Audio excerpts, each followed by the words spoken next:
बिस्मिल्लाहिर्रहमानिर्रहीम। अस्सलाम वालेकुम। मैं जब भी ज़र्दा चावल बनाती थी माशाल्लाह चीनी भी परफ़ेक्ट होती थी, घी की मिक़दार भी बिल्कुल ठीक होती थी। इतनी महंगी चीज़ें लाकर मैं ज़र्दे में डाल देती थी, तो क्या होता था फिर भी मेरे चावल सख्त रह जाते थे, अकड़े रह जाते थे।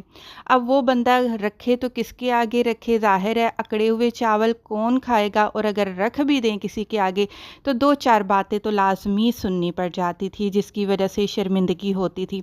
आखिर मेरे चावल क्यों अकड़ जाते थे? तो फिर मैंने सीखा, नोट किया। वो सारी टिप्स इंशाल्लाह आज की इस वीडियो में मैं आपके साथ शेयर करूंगी कि परफेक्ट देग वाला खुशबूदार खिले चावलों के साथ ज़र्दा किस तरीके से बनाते हैं। सेला चावल आपने ले लेने हैं। आधा किलो सेला चावल अच्छी क्वालिटी के लेकर कम से कम 2 घंटे के लिए आपने इनको भिगो कर रखना है। जब भी चावल उबालें खुला बर्तन इस्तेमाल करें। पानी में जब उबाल आ जाए थोड़ा सा तेल डाल दें, 2 हरी इलायची, 2 लौंगे शामिल कर दें, और जो चावल भिगो कर रखे थे आप वो भी इसमें शामिल कर दीजिएगा। चावल को हमेशा हाई फ्लेम पर उबाला जाता है, बगैर ढके इनको उबाला जाता है। अच्छा, यहाँ पर आपने क्या करना है, जैसे बिरयानी के लिए हम चावल कन्नी पर रखते हैं ना, थोड़े से कच्चे, वैसे नहीं रखने। आपने 100% तक चावलों को उबाल लेना है।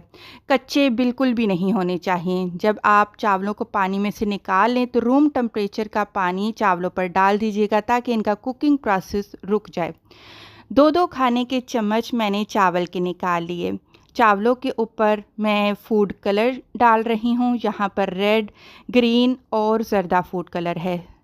कलर में आपने चावलों में पानी नहीं डालना है, बिल्कुल पानी नहीं डालना। आपने इसी तरीके से कलर को चावलों में मिक्स करना है। ड्राई फ्रूट में बादाम है, काजू है, पिस्ता है, किशमिश है, इसके बाद नारियल है कटा हुआ। जो भी आप ड्राई फ्रूट डालना चाहते हैं डाल लीजिएगा। जितने जितने डालना चाहते हैं उतने ही डालिएगा। आधा किलो चावल हैं तो आधा गिलास घी का इस्तेमाल किया जाएगा।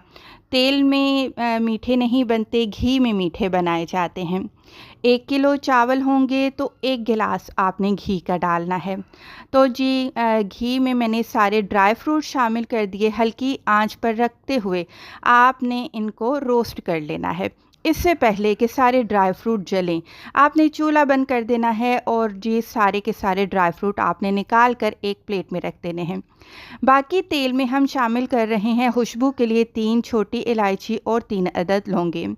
अच्छा, यहाँ पर थे आधा किलो चावल। आधा किलो चावल को जब मैंने मेजर किया तो 2 गिलास, ये वाले 2 गिलास बने। तो जी 2 गिलास के हिसाब से 1 गिलास प्लस 1/4 गिलास आपने चीनी का इस्तेमाल करना है। तो ये परफेक्ट मीठा है, जो कि देग वाला मीठा होता ना, वो ही मीठा आपको मिलेगा। चीनी शामिल की, थोड़ा सा पानी डाल दिया।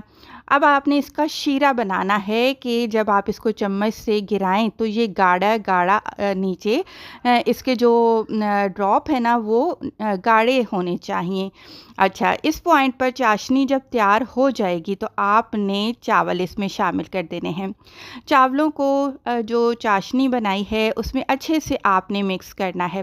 थोड़ी देर बाद आप देखेंगे कि चावलों ने अपना पानी छोड़ दिया है। ये वो पानी है, जब चावलों को उबालते हैं तो चावल अपने अंदर जज़्ब कर लेते हैं।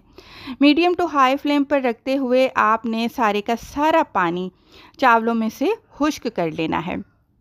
अच्छा जी, जब पानी बिल्कुल भी खुश्क मत करिएगा, हल्की सी नमी रहनी चाहिए। सही है ना, समझ गई है ना, बिल्कुल ड्राई नहीं करना आपने, मॉइस्चर रहना चाहिए चावलों में हल्का सा। अच्छा, जो कलर वाले चावल हैं वो डाल दिए।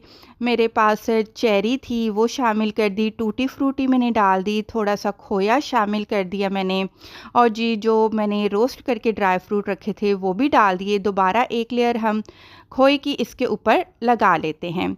आप यकीन करें ये ज़र्दा इतने मज़े का बनकर तैयार होता है कि आपसे लाजमी लोग पूछेंगे कि आपने ज़र्दे की देग कहाँ से मंगवाई। खुशबू के लिए केवड़ा एसेंस लाजमी डालिएगा, तभी आपको देग वाली खुशबू आएगी। मीडियम फ्लेम पर 5 मिनट के लिए दम पर रखा। 5 मिनट बाद चूल्हा बंद करके मज़ीद 5 मिनट के बाद मैंने ढक्कन हटाया। आप यकीन करिए आपके घर में नहीं, आपके पूरे मोहल्ले में इंशाल्लाह इस ज़र्दे की खुशबू आएगी। ये इतना बेहतरीन बनकर तैयार होता है।